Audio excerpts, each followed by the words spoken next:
Official welcomes to the second trimester. I'm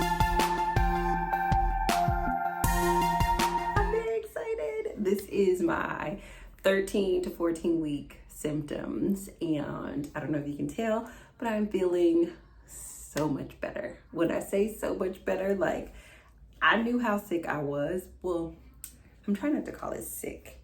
I knew how severe my symptoms were, but it really wasn't until this sort of transition here that I'm like, oh my mercy pie. And I still have a little bit of some things going on, but they're really just not as severe as they were before. And the medication that I was taking for the nausea and vomiting, I didn't like the updated one that she gave me, so I switched back to the regular one. And the first one was a medication that I was taking 3 times a day, and I'm kind of somewhere taking it between like 1 to 2 times a day. And there's like been a couple of days inside of these 2 weeks where I didn't take it at all, so I'm feeling very like that feels incredible. Like I'm not a person who enjoys taking medicine in general, just because I feel so disconnected from my body. Like I'm one of those people that, like, when I take medicine, like even if I don't read the side effects, for whatever reason, I'm still the person who ends up with the side effects. So I end up having to read the side effects because I end up getting so many side effects. And the second medicine that they gave me for the morning sickness was very severe side effects, and I didn't like it at all. It was very much like, felt almost like I was hallucinating. It was not good by the stretch of anyone's imagination. So I'm very grateful that now I'm in a space where I'm barely taking them, not barely, but I don't have to take the medication every day. And I don't know, I just feel like so much more present and so much more in my body. So let's go over the symptoms that I've had over the last 2 weeks. Also, I think I'm feeling really good too, because we found out what we were having. And I think I'm very fortunate that I have had an ultrasound, I want to say every single appointment. Yeah, every single appointment except for my pregnancy confirmation appointment. I've had an ultrasound at every single appointment that I've been at. And I think it's just because I'm advanced maternal age pregnancy, and so they have to monitor it a little bit closer. And I didn't realize, oh no, am I gonna get emotional? I might cry. I didn't realize like how much anxiety I have been experiencing. Like I think I knew I was feeling the discomfort of like, oh, this makes me emotional. I knew I was feeling the discomfort of like my symptoms and stuff, and I just don't like not feeling well in my body. But when we found out the gender, there was like a different like release of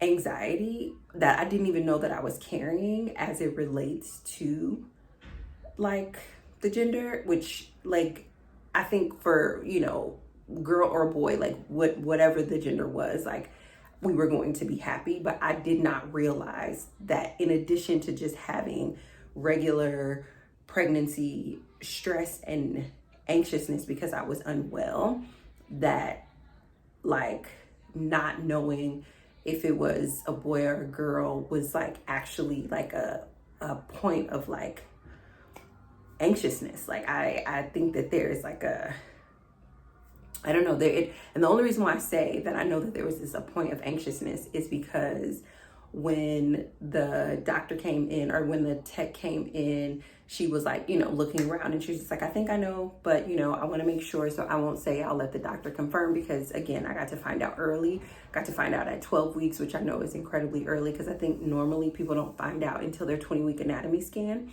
And so we got to find out early, and so then the doctor comes in and then he confirms. And it's like, as soon as I heard, like there was just this wave of relief. And then like after they confirm the gender, they go over all the rest of the body parts, and just, you know, they're measuring the length and, you know, just the progression of growth. And it's just like, I've been able to see our baby every single appointment, but there was something about like connecting the baby to like knowing what we were going to have that just, I don't know, it just, I I just wasn't as anxious anymore. And I had no idea that I was like carrying all of this anxiousness in my body. So that's been really fascinating. And we've sort of just been basking in knowing that probably my number one symptom is anxiety. Another symptom I think that was causing some more anxiety is that I started cramping. And I would say the cramping was like the equivalent of like your period on like when you're in the middle of your period. You know how like you get that back mild cramping that lets you know your period is coming, and then you get to your period and you're in your period? That's what this cramping felt like. And so I was very concerned because I'm like, I don't think you're supposed to be doing this. Like, I don't want to miscarry, you know, so on and so forth. And so that's been a symptom. It hasn't been persistent. And I've talked to my OB. She's not concerned. It's actually like a group of OBs. Like, I keep referring to it as one person, but it's actually like a group of OBs, but they're not concerned with it. But that has been a symptom that I have now that I didn't notice before. I don't know if you can tell in this video, but I have a little bit of shortness of breath. Even when I'm just sitting to chat, there's some shortness of breath. I still have extreme fatigue, but I don't feel bad while I'm having the fatigue.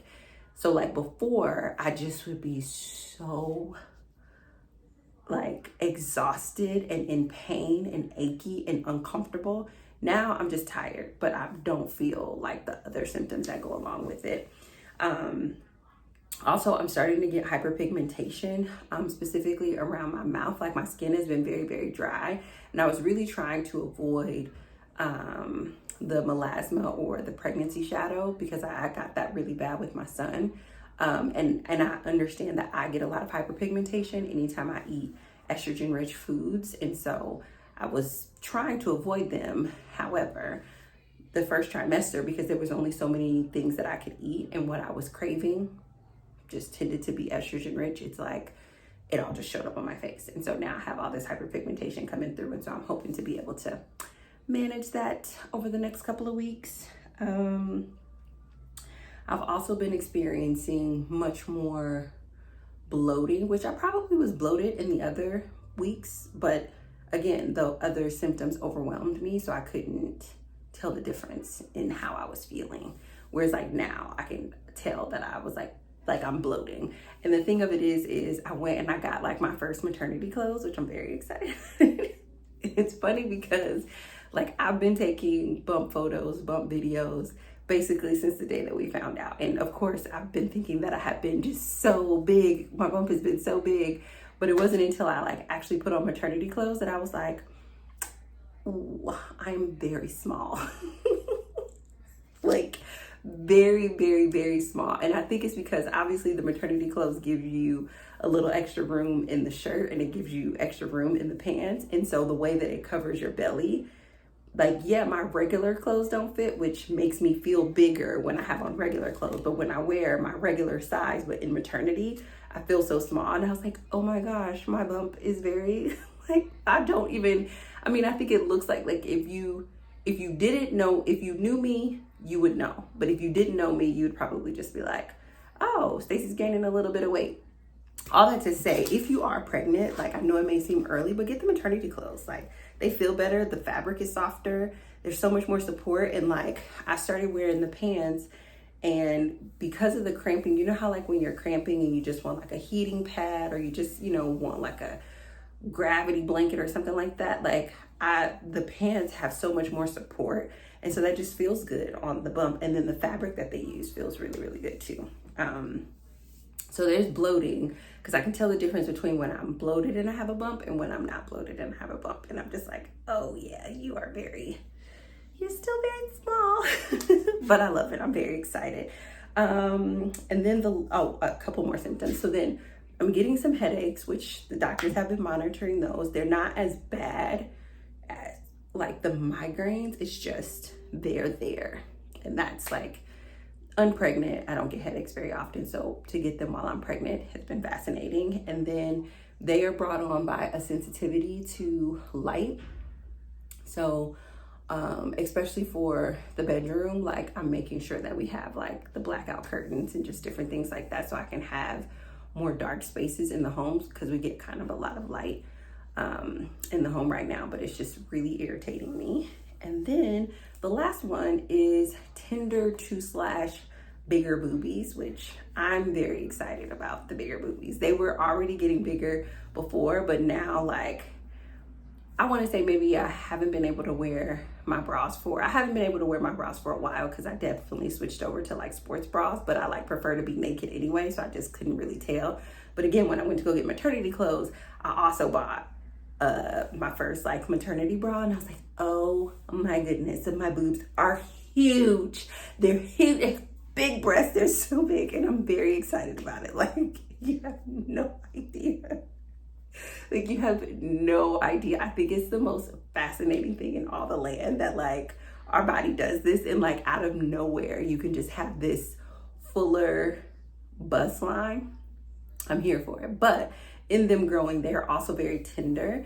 There's a tenderness to them, and I don't think that I am in the space of milk production, but I do remember from previous when I nursed my son, like there's the experience of your boobs filling up and then you have this like letdown feeling. That's what it's called. And so I can feel the letdown experience happening with my boobs every now and again. And I'm just like, oh, so this thing just must be filling with milk, which is really great because when baby J comes along, they will be nursed, and we want to make sure that they get, you know, all the health that they need. And yeah, I think that's it. Let me just check my list. Yep, that is it for my pregnancy symptoms. I don't know yet if we are going to share what we are having or if we're gonna wait. Even if we do share, I know it's gonna probably be at least like a week or two because I just like to bask in things like privately between him and I for a bit.